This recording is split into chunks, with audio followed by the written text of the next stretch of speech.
الشيطان الرجيم بسم الله الرحمن الرحيم إن الله وملائكته يصلون على النبي يا أيها الذين آمنوا صلوا عليه وسلموا تسليما اللهم صل على محمد وعلى محمد. أعوذ بالله من الشيطان الرجيم بسم الله الرحمن الرحيم الحمد لله رب العالمين يوم ذكره شرف للذاكرين يوم شكره فوز للشاكرين يوم طاعته نجاة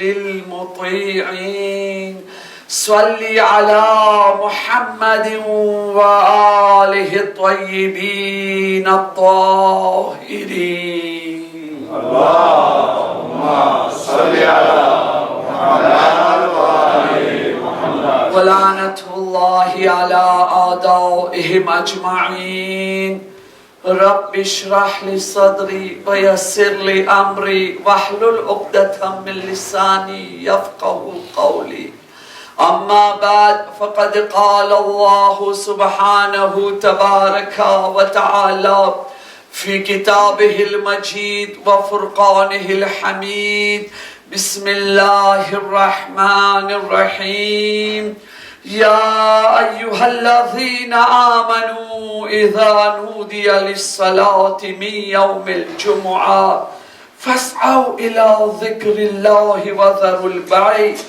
ذلكم خير لكم إن كنتم تعلمون. اللهم صل على محمد وآل محمد. Avant de commencer le khutbah Juma, je voudrais vous rappeler comme la semaine passée que je ne parlais pas très bien le français, donc s'il y a des fautes, erreurs, il faut me pardonner. Mais après le khutbah aussi, vous me corrigez. Ça sera bien pour vous et pour moi aussi, Inch'Allah. Salawat bar Muhammad wa ali Muhammad. اللهم صل على محمد وآل محمد. Le vendredi passé, nous avons discuté sur 4 ou 5 points vraiment très importants. Ces points-là, j'avais mis devant vous comme question.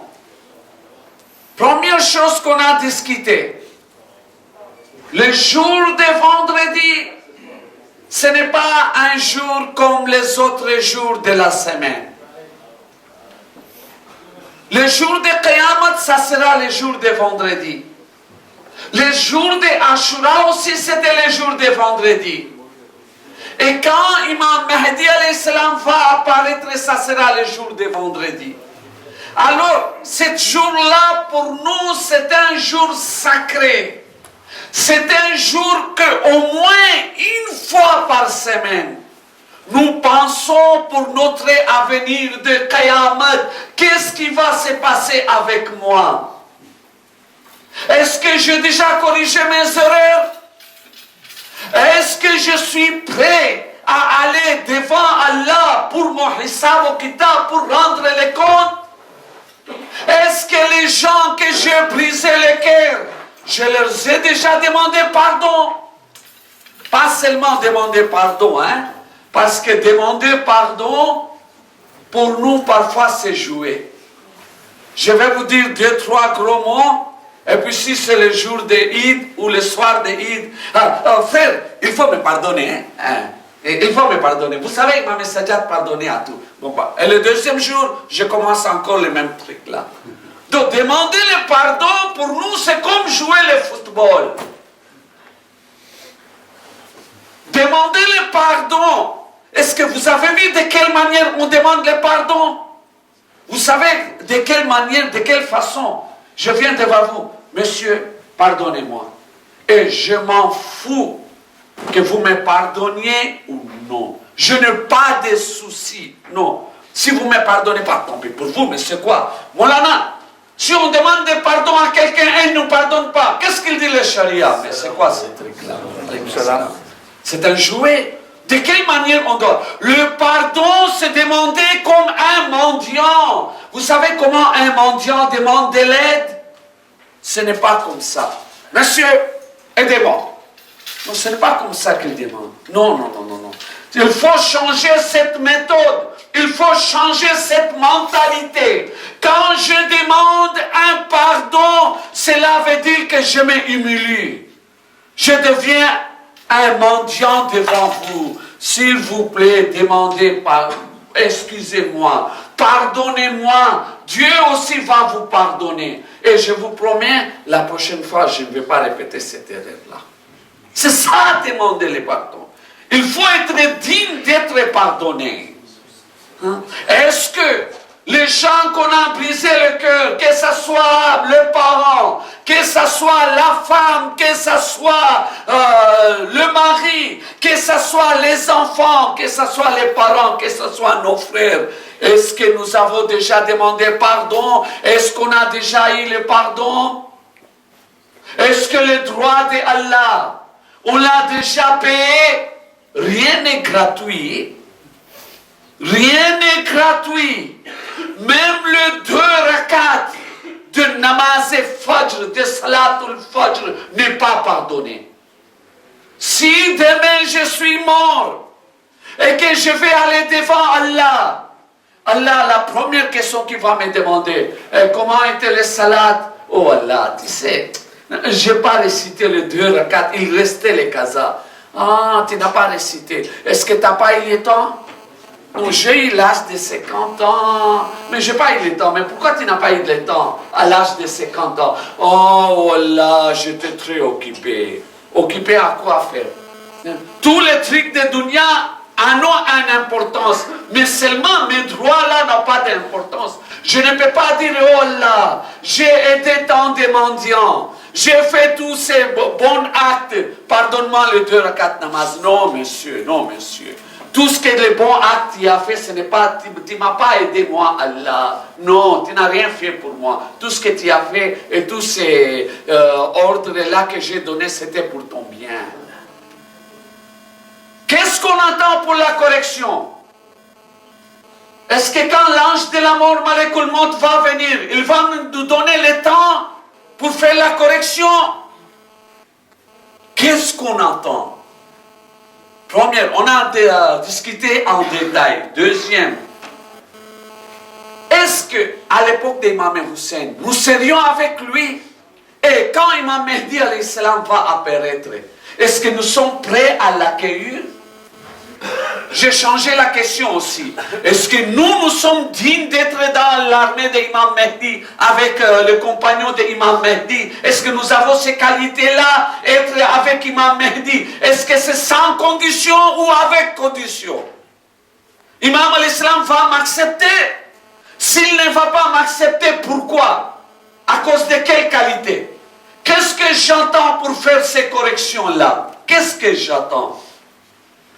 Et la troisième, sans subir les sacrifices, sans subir un peu les souffrances, je ne pourrais pas être ni avec Imam Hussein, ni avec Imam Mehdi alayhi salam, et ni je ne peux respecter les droits de Allah et les droits des êtres humains. Non.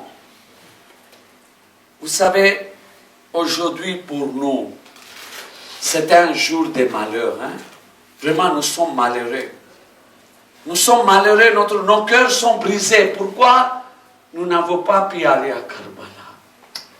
Quand on regarde dans les télévisions, les avars qui vont au Karbala, marcher à prier, Assalamu alaikum ya Abdillah. Nous sommes si malheureux qu'à cette époque-là, nous ne sommes pas là, nous sommes ici. Notre devoir pour demain et après-demain, surtout toute une semaine. Vous savez, dans cette époque-là, il y en a beaucoup de malfaiteurs qui profitent pour faire le mal. Il y en a des attentats. On tue les innocents, les abat, s'il vous plaît. Notre devoir pour leur sécurité. Il ne faut pas oublier de faire les doigts. faire le pacte, nazr avec Allah, qu'Allah leur donne la sécurité, que tous les avoirs rentrent chez eux sains et saufs. Il faut faire même le sadaqa. Il ne faut pas oublier. Et surtout, je voudrais vous rappeler que vous savez, demain, c'est le jour de Arba'in, Imam Hussein alayhi salam. Demain, avant midi, avant Zohor, il y a un ziaraté Arba'in qu'on doit réciter. C'est dans les signes des bons croyants de Mouminin. Je crois qu'ici, on récite. Mais je sais que tout le monde ne peut pas venir. Nous sommes en Europe, il y a des gens qui travaillent. Mais j'aimerais bien que si demain, l'heure de namaz Zohar, c'est midi 45. Je voudrais que si à midi quart, les gens peuvent venir à la mosquée, au nom de Arba'in, on fait le namaz Zohar ensemble au nom de Imam Hussein alayhi salam. Mais avant cela, le ziyarat, ça prend seulement 10-15 minutes. Hein? Et si on récitait ces ziyaratés Arba'in ensemble, on n'a pas pu aller à Karbala, mais on est venu à la sœur de Karbala, Imam Hussein. Cette mosquée s'appelle Zmefile Zainab, la sœur de Imam Hussein. Si on fait une rassemblance demain ici, on récite un martio, il n'y aura pas de tabarruk. Il n'y aura pas de nias et on n'a pas besoin de ça demain. Mais quand même, on vient ensemble. Hein? On récite les ziyaraté Arba'in ensemble. On récite un martio, un nawha de Imam Hussein alayhi salam. On pleure ensemble. Puis on récite, on fait ensemble le namaz et Zohar. Hein? Vraiment, ça sera une très bonne action pour nous. Inch'Allah. Nous tous demain, nous allons nous rassembler.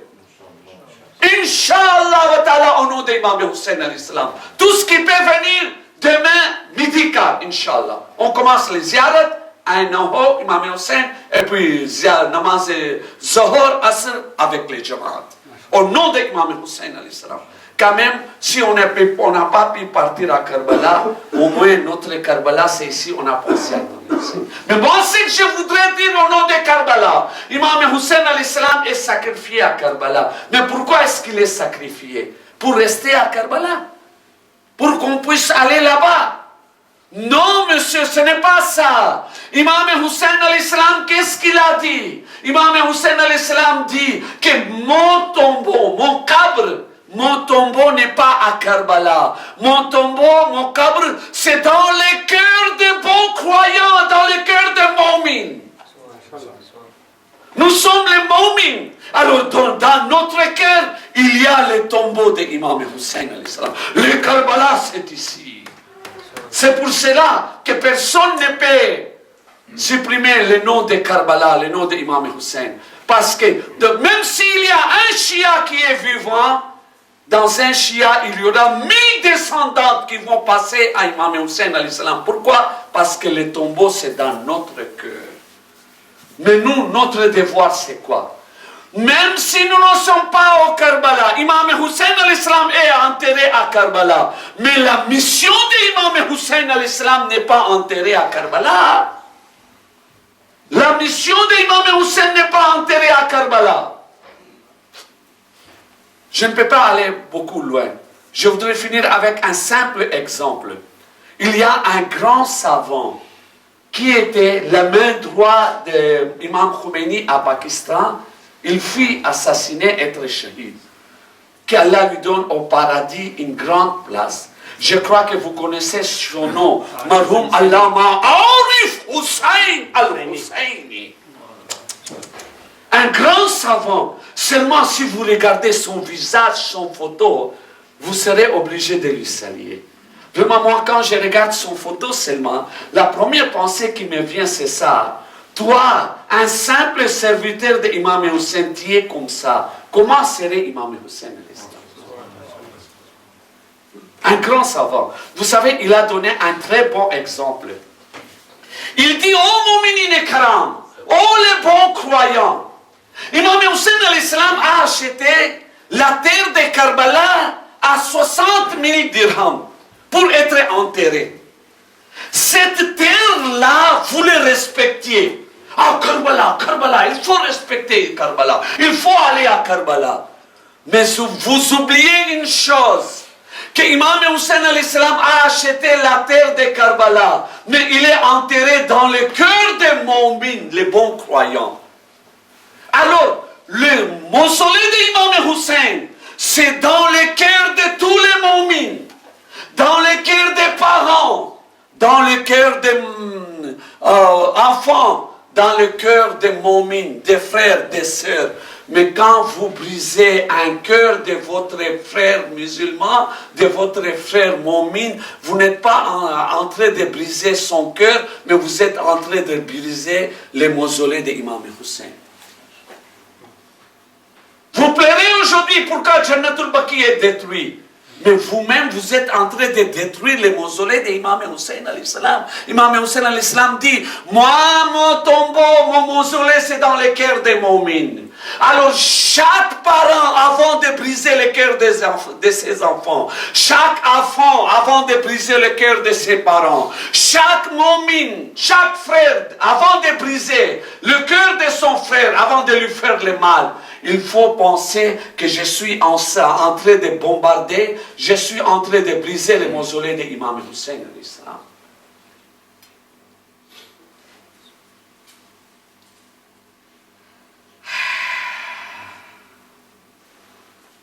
Salawat ban Muhammad. Allahumma salli ala Muhammad wa ali Muhammad. Combien de fois nous avons déjà détruit le mausolée d'Imam Hussein? Et on va continuer combien de fois? Combien de fois? Vendredi passé, j'avais mis même une question, qu'à l'époque de l'imam, si quelqu'un faisait du mal à son frère, quand il venait chez l'imam, l'imam ne le recevait pas. Allez, va-t'en, je ne veux pas te voir. Va avant demander le pardon et essaie de corriger ton erreur. C'est pas après que tu vas venir à moi. Karbala, on va jusqu'à là. Il faut y aller. Karbala, c'est Karbala. Hein? Mais le Karbala n'est pas seulement là. Karbala est ici. Karbala est ici. Karbala est ici. Voilà. Il y a, par exemple, ici, il y a 200 personnes. Alors voilà, Karbala est dans le cœur de 200 personnes. Il faut que nous nous respections. Comme je dis qu'aujourd'hui, c'est mon dernier vendredi. Si Dieu me donne la vie, ou s'il a écrit mon nom sur le risque de Paris, Inch'Allah, à l'avenir, je vais venir. Sinon, c'est Allah qui décide. Et c'est lui, tout ce qu'il décide, c'est bien pour nous. Il faut l'accepter. Mais aujourd'hui, je voudrais dire un point. Écoutez, un seul point, il faut prendre quoi dire, quoi laisser. C'est difficile. Hein? Le seul point que je voudrais vous dire, ne pas prendre une mauvaise habitude, c'est facile. Mais après avoir pris la mauvaise habitude, le laisser, l'abandonner, c'est très difficile. Hein? Parfois, les gens meurent, ils ne peuvent pas laisser mauvaise habitude. Par exemple, un seul exemple qu'on voit dans la vie pratique tous les jours. Quelqu'un qui fume la cigarette. Le docteur lui a dit, monsieur, laissez, c'est mauvais pour votre santé. Si vous continuez à fumer les cigarettes, vous allez vite mourir. Mais il y a combien de gens qui parviennent à laisser? Ce n'est pas impossible. Non, ce n'est pas impossible. Mais qu'est-ce qu'on voit sur le terrain? Sur le terrain, on regarde que 95% des gens préfèrent mourir qu'abandonner l'habitude de fumer les cigarettes. Pourquoi? Vous lui demandez, mais pourquoi vous faites ça? C'est haram maintenant. Il va vous dire, non, c'est très très difficile. Généralement, mon cœur n'a pas cette force-là d'abandonner. La même chose, c'est dans toute l'habitude. Hein? Toute l'habitude. Ne pas prendre une mauvaise habitude, c'est facile. Mais après avoir pris la mauvaise habitude, l'abandonner, le laisser, c'est très difficile. Il faut la souffrance, il faut la volonté. Et le somme de mois de Ramadan, c'est quoi? C'est pour avoir cette force-là de l'intérieur. Hein? Manger, boire, tout ça c'est halal. Hein? Mais qu'est-ce qu'il dit? Laissez les halal. Quand vous allez laisser les halal pour Allah, les haram aussi, vous allez commencer à laisser. Pour avoir cette force spiritualité. Hein? Alors, pour avoir cette force-là, d'abandonner les mauvaises habitudes, première chose qu'on a besoin, c'est de l'aide de Allah. C'est pour cela qu'après le salatul maghrib, quand on récite les doigts, les premières paroles c'est quoi? Allahumma inni as'aluka mujibati rahmatik. Et Allah, donne-moi la bénédiction que je fasse les actes là, qu'à cause de cet acte là, ton miséricordieux et ton rahmat soit wajib sur moi. On demande ce truc là et ce n'est pas facile. On n'en a pas cette volonté là. Qu'est-ce qu'il faut faire? Demander de l'aide à Allah. Comment demander de l'aide à Allah? Nous en avons ce pouvoir, cette possibilité, mais nous les gâchons. Comment nous les gâchons? Notre intention, c'est autre part. Par exemple, les salades. Les salades, c'est quoi?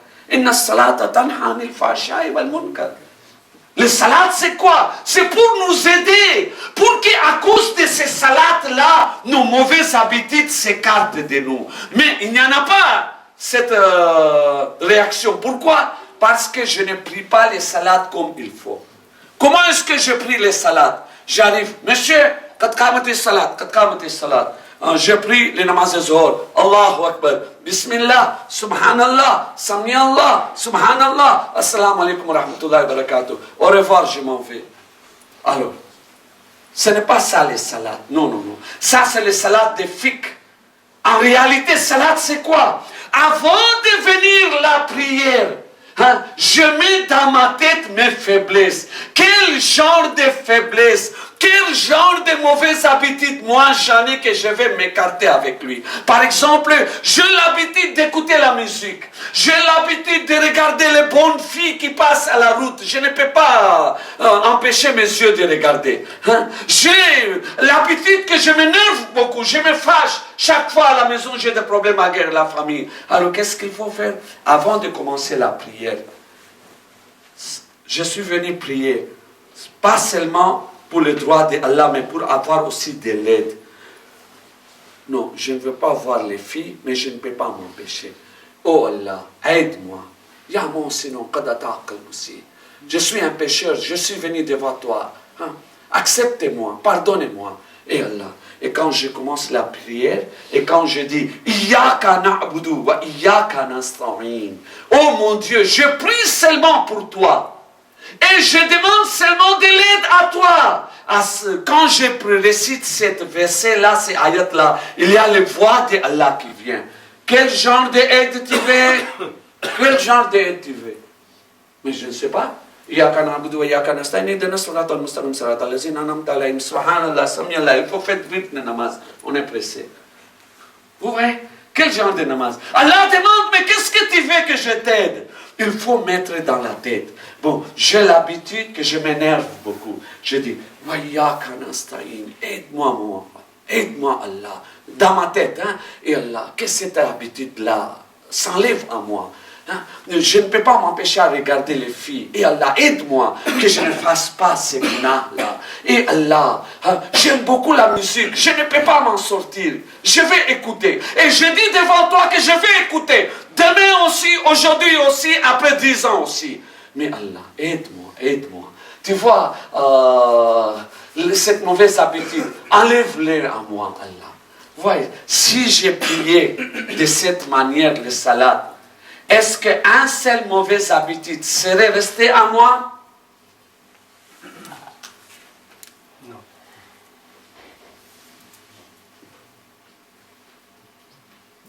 J'ai l'âge de 55 ans. Ça fait 40 ans que je prie. Mais ma façon de prier, c'est comme un enfant de 15 ans. Avant 40 ans, comme j'ai prié, et aujourd'hui la même façon. Pourquoi? Parce que j'ai pris les salades comme un rythme. Non, si je ne fais pas les salades, je vais devenir kafir, je vais aller en enfer, alors je dois faire les prières. Ben, d'accord, c'est vrai ça. Mais les salades n'est pas seulement pour ça. Salade, c'est pour enlever les mauvaises habitudes. Faisons un pacte avec Allah. Un vœu avec Allah. C'est qu'on dit nazr. En ourdou, gujarati, on dit manta. Nazr. Faisons un pacte, un nazr avec Allah. Nous faisons les nazr. Nous en avons toute habitude. Mais notre nazr, notre pacte, c'est quoi? Oh Allah, si je suis guéri, je vais faire ça. Oh Allah, Si la porte de risque s'est ouverte, je vais faire ça. Et Allah, si mes problèmes sont résolus, je vais faire ça. Notre nazr commence de dunya et ça finit au dunya. Ça fait 40, 50 ans que je fais le nazr. Mais quand je m'assois, je pense quel genre de nazr j'ai fait. De ma naissance jusqu'à aujourd'hui, tous mes nazr, tous mes pactes, tous mes vœux, c'était seulement pour dunya. Dunya, dunya, dunya, dunya, dunya, dunya, dunya, dunya, dunya, dunya, dunya. Point final, dunya. Je ne vais pas m'en sortir. Allah aussi, moi, je demande dunya. Alors Allah aussi me donne. Mes problèmes sont résolus. Mais est-ce qu'une seule fois, j'ai demandé à Allah, Allah, je m'énerve. Enlève cette habitude à moi. Si tu m'aides, cette mauvaise habitude est sortie à moi, et Allah, je vais aider un pauvre. Et Allah, j'écoute beaucoup de musique, je ne peux pas laisser. Mais si tu m'aides, je vais laisser cette mauvaise habitude. Je vais prier 10 rakats de namaz. Namaz et 10 nazr. Hein? Si tu m'aides à que ces mauvaises habitudes est sortie, je vais faire ces bons actes.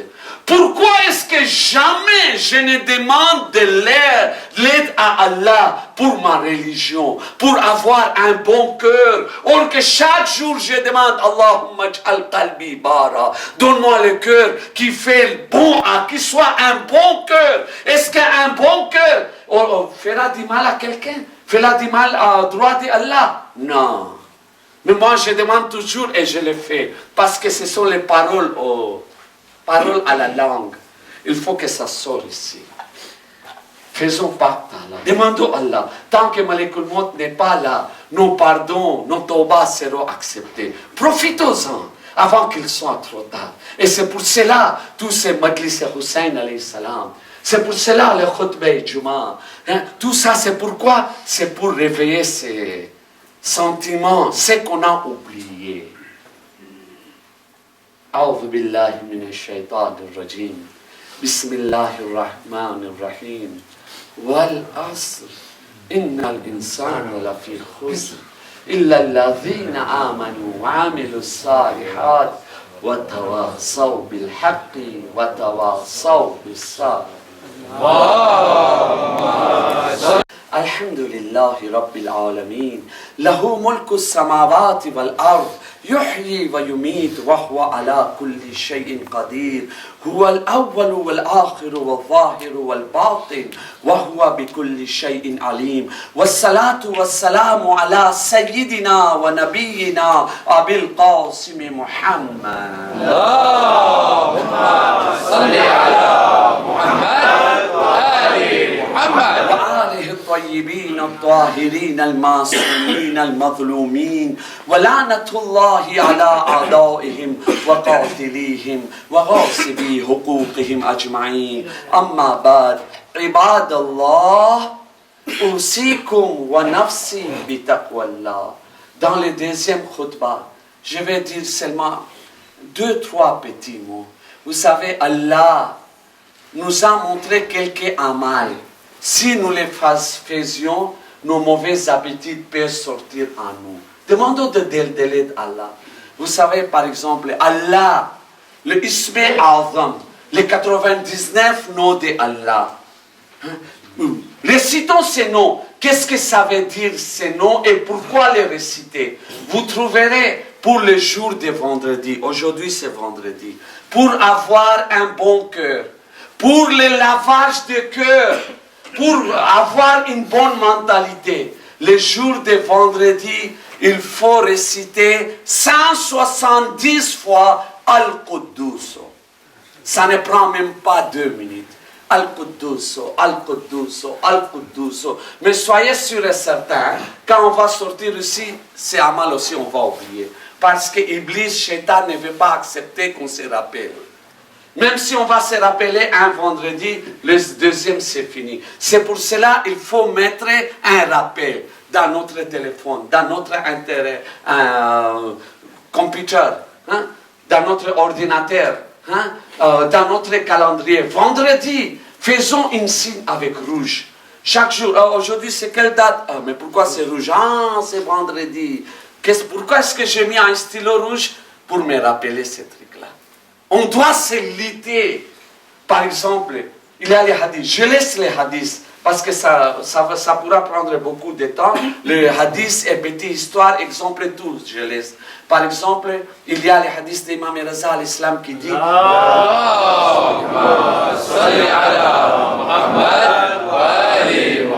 après chaque salat, après chaque namaz, après chaque prière, il faut réciter 88 fois Al-Halimu, Al-Halimu, Al-Halimu, Al-Halimu. C'est le nom d'Allah.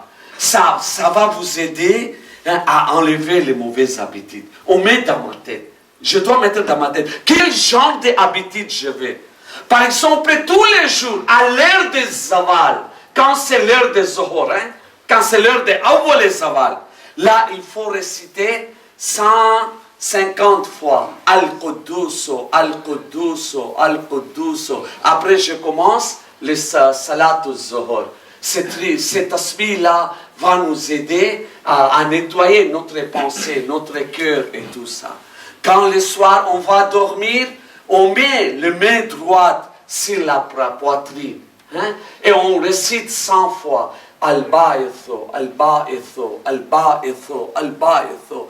Notre cœur va devenir lumineux, nouraniyat.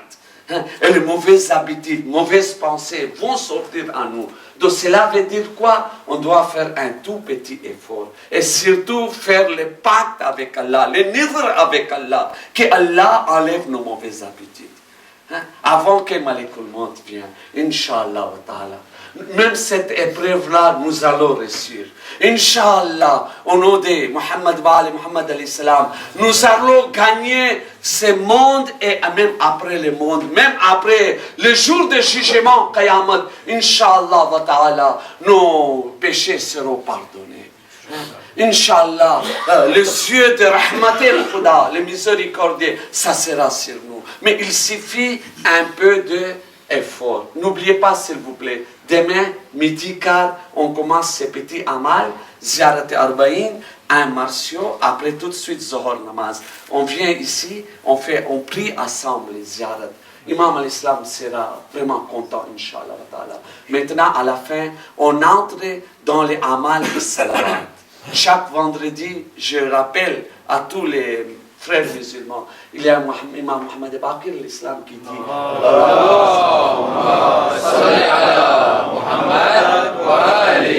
que les jours de Juma, les jours de vendredi, il y en a beaucoup d'amal à faire.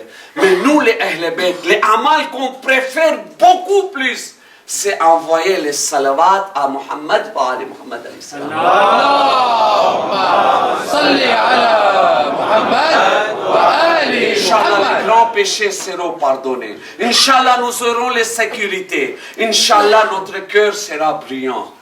Alors, quand ça vient le nom des 14 Masoumines, on récite tout assemblé les salawats pour avoir ce sawab, Inch'Allah wa ta'ala. Bismillahirrahmanirrahim. Inna Allah wa malaikatahu yusalluna ala nabi. Ya ayyuhalladhina amanu sallu alayhi wa sallimu taslima.